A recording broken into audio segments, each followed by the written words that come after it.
Halo kaum rebahan yang kerjanya gelundungan doang, gimana kabarnya? Semoga kalian semua sehat selalu ya. Di video kali ini, aku bakalan membawain alur cerita dari anime Koroshi Ai. Anime ini bercerita tentang seorang pembunuh bayaran terkenal bernama Song Kyung-ha, yang gak sengaja bertemu dengan Shantu, seorang gadis biasa yang bekerja di biro jasa pengawalan Rizlan Support. Tapi siapa sangka, kalau ternyata awal pertemuan tersebut membawa mereka ke sebuah takdir yang gak biasa. Ditambah lagi, rupanya masa lalu mereka tuh saling berkaitan satu sama lain. Wah, kira-kira apa yang sebenarnya terjadi? Siapakah Shantu yang sebenarnya? Oke deh, gak usah lama-lama lagi. Yuk langsung aja kita rebahan dan nikmati ceritanya. Tapi jangan lupa buat subscribe, like, dan komennya di channel ini, biar aku makin semangat buat bikin konten. Thank you, Mina. Cerita diawali dengan adegan pertarungan yang sengit dan baku tembak yang brutal. Seorang cowok yang lagi menghabisi musuhnya tiba-tiba dikagetin dengan kedatangan seorang cewek cantik yang nekat buat menghentikan aksinya. Ternyata si cowok yang bernama Ryang Ha tersebut adalah seorang assassin terkenal yang diburu sama banyak orang. Dan cewek berambut pirang itu adalah Shantu Dangward. Dia adalah seorang gadis biasa yang bekerja di perusahaan keamanan Rizlan Support. Saat itu juga, si Ryang Ha yang muda profesional itu langsung saset dan berhasil ngelumpuhin Shantu dengan mudah. Namun karena Shantu kelihatan lemah banget, Ryang Ha pun ngira kalau dia tuh masih baru dan belum berpengalaman. Terus karena penasaran, si Ryang Ha pun nanyain nama Shantu dan ngambil fotonya pakai HP. Keesokan harinya kita diperlihatkan Shantu yang lagi nelpon Rizlan atasanya. Dia diminta buat segera datang ke kantor. Sementara itu, di kantor Rizlan sama bawahannya yang bernama Jim lagi ngegibahin Shantu. Rupanya si Shantu ini adalah anak dari teman baiknya Rizlan. Tapi sayang, ayahnya udah meninggal dan masa lalu Shantu menjadi misteri. Maka dari itulah, Rizlan ini jadi sering khawatir sama Shantu karena dia tuh sering menjalankan misi-misi yang berbahaya. Namun menurut Jim, pekerjaan Shantu itu benar-benar efisien dan bagus. Bahkan, dia juga berhasil menyelesaikan banyak misi-misi yang cukup sulit. Scene pun berganti. Tampaklah si Shantu yang lagi kebingungan karena Ryang Ha jadi sering nge-stalking dia. Ternyata sejak kejadian waktu itu, Ryang Ha ini mulai tertarik banget sama Shantu dan selalu ngekepoin Shantu terus. Sampai akhirnya, suatu saat Shantu sama Rizlan dapat misi dari kliennya yang menargetkan Ryang Ha. Rupanya menurut penjelasan kliennya tersebut, Ryang Ha ini adalah assassin pembunuh yang benar-benar berbahaya dan paling dicari.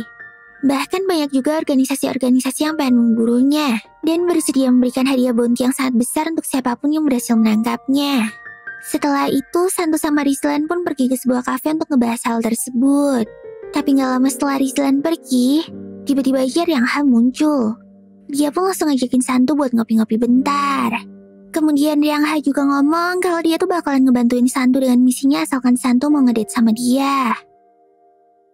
Terus beberapa waktu kemudian, tampaklah Ryang Ha yang lagi jadi target pembunuhan.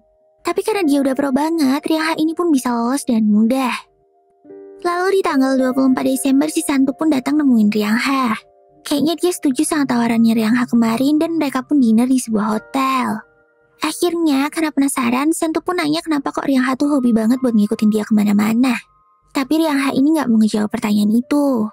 Kemudian pada malam itu, secara gak sengaja Rizlan ngeliat Ryang Ha dan Shantu yang lagi berduaan. Namun karena itu adalah hal yang gak mungkin banget, akhirnya Rizlan pun mikir kalau dia tuh cuma halu doang. Terus besoknya, Rizlan yang tadi ngeliat Shantu sama Ryang Ha tuh kayaknya masih kepikiran dan jadi overthinking. Sementara Ryang Ha yang udah janji ke Shantu buat ngebantuin misinya langsung ngebunuh klien yang udah meminta Shantu buat ngeburu Ryang Ha. Sedangkan Shantu sendiri lagi ngamanin seorang cewek yang lagi dikurung di sebuah gudang.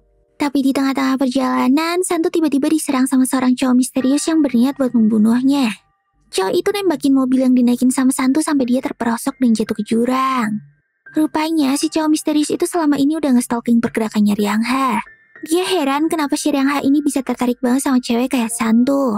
Dan karena mereka berdua kelihatan dekat, makanya cowok itu berusaha buat mencelakai Shantu. Bahkan dia juga nembakin HP-nya Shantu sampai rusak biar si Ryang Ha tuh gak bisa ngelacak lokasinya. Sedangkan Ryang Ha yang lagi mantau pergerakannya Shantu kelihatan khawatir banget karena dia tuh gak bisa nemuin jejaknya. Akhirnya si Ryang Ha ini berhasil nemuin Shantu yang udah kehilangan kesadaran di hutan lewat GPS-nya. Tanpa pikir panjang, Ryang Ha pun langsung ngebawa Shantu ke sebuah penginapan dan ngobatin luka-lukanya. Sementara Rizlan dan Jim yang kehilangan kontak dari Shantu sejak kabar kematian kliennya itu kayaknya panik banget. Mereka udah overthinking dan mikir kalau Shantu tuh bakalan kenapa-kenapa. Terus beberapa saat kemudian, Shantu pun sadar dan nyeritain semuanya ke Ryang Ha. Dia bilang kalau cowok yang menyerangnya itu punya tato di pipinya. Cowok tersebut juga ngomong kalau dirinya tuh bakalan ngincer Yang Hae dan membunuhnya. Setelah itu, Santu pun langsung pergi dari sana dan ngabarin Rizlan kalau dia tuh baik-baik aja. Lalu kita diperlihatkan cowok yang tadi nyerang Santu lagi jalan dan nelpon seseorang. Ternyata cowok tersebut bernama Wu. Dia berasal dari organisasi yang sama dengan Yang Hae. Tapi si Wu ini tuh iri banget sama Yang Hae yang tiba-tiba dapat promosi buat naik ke posisi yang lebih tinggi darinya. Maka dari itulah Wu berniat buat ngebunuh Yang Hae.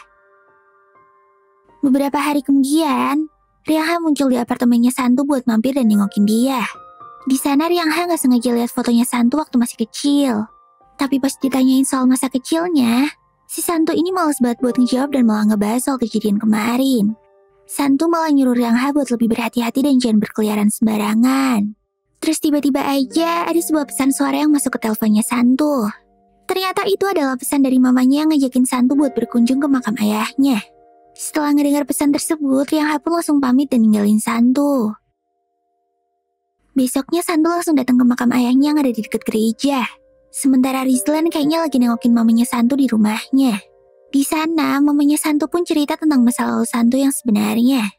Lalu kita pun dibawa ke kejadian yang terjadi 17 tahun yang lalu. Tampaklah Santu kecil yang lagi tidur di dalam sebuah mobil kosong. Saat itu, seorang polisi langsung menghampirinya dan mencoba bertanya tentang apa yang dia alami. Tapi si Santu sama sekali nggak bisa ngejelasin apa-apa. Akhirnya Abel dan Ward yang bertugas ngurusin kasus tersebut pun langsung naruh Santu di panti asuhan. Mereka pun beranggapan kalau Santu ini adalah korban penculikan. Terus gak lama setelah itu, Abel pun datang lagi ke panti asuhan tersebut buat mengadopsi Santu. Jadi sebenarnya Santu ini adalah anak angkat ayahnya. Mereka gak ada hubungan darah sama sekali. Dan latar belakang Santu yang sebenarnya juga masih terus menjadi misteri sampai sekarang. Kembali ke masa kini. Santu yang lagi berkunjung ke makam ayahnya tiba-tiba dapat kabar kalau ada seseorang yang nungguin dia di gereja. Ternyata itu adalah Yang Hae. Namun gak lama setelah itu, Yang Hae diserang sama sekelompok orang yang menyerbu ke sana. Sedangkan Santu lagi berusaha buat nyelamatin seorang suster yang lagi disandra sama Wu. Rupanya Wu datang lagi dan berencana buat nangkep Santu. Saat itu juga, Santu langsung berusaha ngelawan Wu pakai stun gun yang dibawanya. Sayangnya serangan Santu tersebut sama sekali gak ngefek apa-apa ke Wu. Wu pun berhasil menangkap Santu dengan mudah dan menculiknya. Kemudian, Yang Hae yang baru aja selesai ngeberesin orang-orang yang mengeroyoknya pun langsung sadar kalau Santu tuh udah dibawa kabur. Akhirnya tanpa pikir panjang lagi, Yang Hae pun langsung mengejar Wu. Sementara di tempat lain, tampaklah Santu yang lagi diikat dalam sebuah mobil yang penuh dengan bom. Dan gak lama setelah itu, tiba-tiba aja bomnya meledak. Untungnya Santu berhasil selamat dari ledakan tersebut. Terus, Yang Hae yang udah sampai di tempat itu pun langsung diserang sama Wu. Rupanya saat itu Wu keinget sama sahabatnya yang dulu pernah menyelamatkan hidupnya. Tapi sayangnya sahabatnya itu udah meninggoy karena dibunuh dengan brutal sama Yang Hae. Namun waktu Wu berusaha buat nusuk Yang Hae, dia udah keburu ditembak duluan dan meninggoy. Akhirnya setelah berhasil ngalahin Wu, Yang Hae pun langsung ngecek keadaannya Santu. Tapi Yang Hae tiba-tiba aja pingsan karena kehabisan banyak darah setelah ditusuk sama Wu tadi. Lalu, kita pun diperlihatkan seorang cowok misterius yang lagi nelpon bosnya dan ngasih tahu kalau Wu tuh udah gagal ngebunuh Yang Hae. Sedangkan Santu yang lagi ngebawa Yang Hae yang terluka langsung minta tolong sama Jim buat ngebantuin dia. Alhasil Yang Hae pun berhasil dirawat sama dokter rahasia yang biasa ngebantuin mereka. Sayangnya, si Jim ini langsung lapor ke Rizlan kalau mereka tuh lagi ngerawatin Yang Hae. Akhirnya Santu pun segera nyuruh Yang Hae buat pergi sebelum Rizlan datang ke sana. Terus beberapa waktu kemudian, Yang Hae kembali menghubungi Santu dan ngabarin kalau dia tuh bakalan pergi untuk beberapa waktu. Lalu besoknya, Santu, Rizlan, dan Jim pun mendapatkan misi baru. Mereka bertiga harus menyamar dan melindungi klien VIP-nya Rizlan yang lagi liburan naik kapal pesiar. Dan ternyata di kapal tersebut juga ada Yang Hae. Rupanya, tujuan kepergian Yang Hae yang kemarin adalah ke kapal tersebut. Santu dan yang lainnya pun langsung was-was dong. Akhirnya dia berencana buat terus mengawasi Yang Hae. Nah, si Yang Hae-nya sih mau aja. Dan janji kalau dia gak bakalan ngelakuin apapun asalkan Santu terus ada di dekatnya. Bahkan Yang Hae juga nawarin buat nginep sekamar sama Santu. Karena gak punya pilihan lain, akhirnya Santu pun cuma bisa pasrah dan menerima tawaran tersebut. Misi pengawalan mereka pun dimulai. Dan ternyata klien VIP yang dimaksud oleh Rizlan itu adalah istrinya sendiri, yaitu Hawk. Setelah itu Santu pun terus mengawasi Yang Hae dan selalu bersamanya. Hingga akhirnya Rizlan pun mulai khawatir soal kedekatan mereka. Rislan yang udah tahu kalau Shantu dulunya adalah korban penculikan langsung berusaha buat mencari tahu motif Riang Ha ngedeketin Shantu. Alhasil Rislan pun segera nelfon Riang Ha dan ngajaknya bertemu.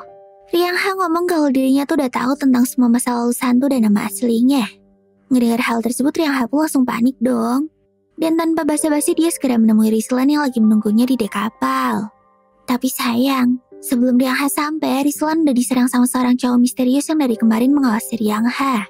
Terus Riang Ha yang nemuin Rislan dalam kondisi kritis tersebut langsung ngasih tahu Shantu untuk segera menyelamatkannya. Untungnya Rislan masih sanggup ngejelasin ke Shantu kalau itu semua bukanlah ulah Riang Ha. Sementara Riang Ha sendiri masih berusaha mengejar cowok misterius yang menyerang Rislan tadi. Namun si cowok misterius yang bernama Jinon itu malah muncul di depan Shantu yang mau ngebawa Rislan ke rumah sakit. Dia langsung ancam Shantu dan ngomong kalau dia tuh bakalan nyelakain mamanya jika Shantu gak mau nyerahin Riang Ha kepadanya. Alhasil, Shantu yang gak punya pilihan lagi pun cuma bisa nurutin perintahnya Jinon. Kemudian Rislan dibawa ke rumah sakit. Sedangkan Shantu langsung pergi sendiri buat nyari Riang Ha. Tapi pas Shantu berniat buat nyerahin Riang Ha ke Jinon, Riang Ha-nya ini malah udah berinisiatif untuk menyerahkan dirinya sendiri. Akhirnya karena ngerasa bersalah, Shantu pun mutusin buat mengakhiri hidupnya sendiri biar Jinon gak punya alasan lagi untuk menyakiti mamanya. Untungnya Riang Ha juga langsung gercep buat ngehentiin aksi gilanya Shantu itu.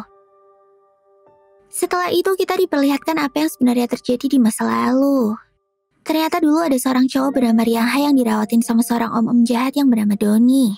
Nah, si om itu dari awal emang berniat buat manfaatin Riang Ha doang dan ngasih misi-misi berbahaya ke dia. Terus ternyata dalang dibalik semua assassin yang mencoba buat ngebunuh Riang Ha itu adalah Doni. Kembali ke masa kini, tampaklah Shantu dan Jim yang berhasil selamat dari serangannya Jinon. Untungnya kaca mobil mereka tuh anti peluru, jadi mereka berdua tuh masih bisa selamat saat itu. Namun gak lama kemudian muncullah seorang assassin yang kembali mencoba buat ngebunuh mereka. Tapi berkat kerja sama Shantu dan Jim yang kompak, mereka pun berhasil melumpuhkan assassin itu dan mencari info darinya. Assassin itu ngomong kalau orang yang menyewanya itu punya rencana besar dan berniat buat memulai perang di seluruh dunia. Ngedengar hal tersebut, Shantu pun jadi kepikiran sama Riang Ha. Lalu dia pun meminta Jim buat berjanji untuk menjaga keselamatan ibunya. Dan setelah itu, Shantu langsung memutuskan untuk resign dari kantornya Rislan. Maka semua perbuatan dan keputusan Shantu setelah ini sama sekali gak ada hubungannya lagi dengan Rislan. Jadi dia gak akan mencemarkan nama baiknya Rislan. Kemudian, Shantu pun segera pergi dari sana. Sementara itu, di tempat lain tampaklah Riang Ha yang udah diikat tangannya dan ditutup matanya dibawa ke hadapannya Doni. Di sana, Doni langsung ngomong kalau dari awal dia tuh udah tahu kalau Riang Ha ini adalah Riang Ha palsu. Karena sebenarnya Riang Ha yang asli itu udah meninggoy dari belasan tahun yang lalu. Maka dari itulah si Doni ini tuh pengen ngebunuh Riang Ha palsu ini dan menangkap Shantu. Tapi Riang Ha-nya tuh malah ngeremehin Doni dan gak mau ngejawab semua pertanyaan yang diberikan olehnya. Akhirnya karena penasaran dengan kemampuannya Riang Ha, tiba-tiba aja salah satu assassin yang ada di sana ngebolehin Riang Ha buat ngelepas ikatanya, sehingga mereka bisa bertarung dan melihat kemampuan Riang Ha. Dan bener aja, dengan gercep Riang Ha langsung lawan semua penjaga yang ada di sana dan nunjukin kemampuannya. Sedangkan Shantu sendiri lagi OTW buat nyelamatin Riang Ha di mansionnya Doni. Gak lama setelah itu, Riang Ha yang udah berhasil ngalahin para penjaga pun kehabisan banyak darah dan hampir pingsan. Untungnya Shantu datang tepat waktu dan langsung nyelamatin Riang Ha buat kabur dari sana. Setelah itu, Shantu segera ngerawatin lukanya Riang Ha sampai sembuh. Mereka berdua pun saling bertatap-tatapan dan berterima kasih karena udah saling menyelamatkan satu sama lain. Di mansionnya, Doni mutusin buat berhenti mengejar Riang Ha. Tapi dia malah berniat buat menangkap Shantu. Karena Doni mikir kalau kali ini pion terpenting yang harus dia dapetin adalah Shantu. Lalu kita diperlihatkan Shantu dan Riang Ha yang lagi menyamar sambil makan siang. Di sana Shantu kelihatan penasaran dan nanyain apa tujuan Doni yang sebenarnya. Tapi Riang Ha-nya nolak buat ngasih tahu Shantu dan menyuruhnya buat gak usah mikirin hal itu. Si Shantunya langsung baper dong. Dia langsung ngambek dan pergi dari sana. Shantu juga ngomong kalau dia bakalan mencari tahu sendiri info tentang Doni dan organisasinya. Akhirnya karena khawatir sama Shantu, Riang Ha pun jadi kehilangan kesabaran. Dia langsung ngancam Shantu dengan keras buat nurutin perkataannya. Tapi setelah itu, Riang Ha langsung ngejelasin dengan lembut kalau dia tuh gak mau kehilangan Shantu lagi. Karena ternyata selama ini Riang Ha tuh selalu mencari Shantu selama bertahun-tahun setelah dulu sempat berpisah dan kehilangan dirinya. Tapi Shantu sama sekali gak ingat akan hal tersebut. Lalu kita kembali diperlihatkan ingatan masa lalunya Riang Ha dan Shantu. Saat itu Riang Ha asli ditugasin sama Doni buat menjemput seseorang di stasiun. Rupanya orang tersebut adalah ayahnya Santu. Tapi sebelum mereka sempat bertemu, ayahnya Santu udah meninggoy duluan karena ditembak sama seseorang. Untungnya dia masih sempat ngasih tahu lokasi Santu ke Ryangha. Tanpa pikir panjang, Ryangha asli dan Ryangha palsu pun langsung nyelamatin Santu yang ada di dalam sebuah koper. Karena bingung harus gimana lagi, akhirnya mereka pun mutusin buat ngebawa Santu berlindung di sebuah pondok di dekat hutan. Sayangnya waktu Ryangha palsu lagi jalan di hutan, tiba-tiba dia ketemu sama komplotan penjahat yang berniat buat ngambil Santu. Akhirnya Ryangha palsu pun berusaha mati-matian buat ngelawan mereka. Sementara Ryangha yang asli lagi nyariin Santu yang sembunyi di dalam lemari. Tapi nggak disangka, rupanya secara nggak sengaja Santu ngambil pistol yang tergeletak di dekatnya. Dan karena ketakutan sama panik, Santu pun nggak sengaja nembak Ryangha asli tepat di lehernya. Untungnya Ryangha nggak langsung meninggoy. Dan sisa tenaganya dia berusaha buat ngebawa Santu ke tempat yang aman pakai mobilnya. Namun setelah jalan cukup jauh, Ryangha asli mulai kehabisan tenaga dan meninggoy di tengah jalan. Sedangkan Ryangha palsu yang udah berhasil ngalahin para penjahat itu langsung balik ke pondok buat ngecek Santu. Tapi sayangnya gubuk itu udah kosong. Ryangha palsu cuma ngelihat sebuah pistol yang tergeletak dan darah yang berceceran. Awalnya dia tuh panik dan khawatir banget sama keadaan Ryangha asli dan Santu. Tapi karena udah gak punya tenaga lagi, akhirnya Ryangha palsu pun pingsan di pondok tersebut. Lalu keesokan harinya, Santu ditemuin sama Abel Dangward yang ngurusin kasus tersebut dan kemudian menjadi ayah angkatnya.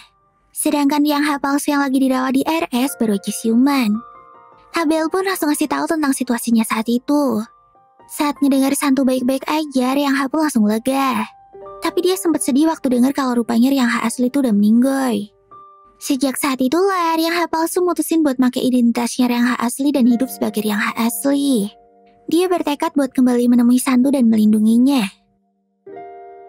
Scene pun berganti. Santu yang kebangun setelah semua ingatannya kembali kelihatan capek banget. Sekarang dia udah tahu kenapa Ryangha mati-matian buat selalu melindungi dia dan berada di dekatnya. Setelah itu Santu pun mutusin buat mengalahkan Doni dan organisasinya. Untuk itu Santu meminta Ryangha membantunya. Si Ryangha ini sih setuju-setuju aja. Asalkan Santu bersedia membayarnya dengan sesuatu yang setimpal tapi bukan uang. Akhirnya Santu pun setuju dan menerima tawarannya Ryangha tersebut. Walaupun sebenarnya Santu juga masih bingung sama bayaran apa yang pas buat dia berikan ke Ryangha. Nah, inilah akhir dari anime Koroshi Ai.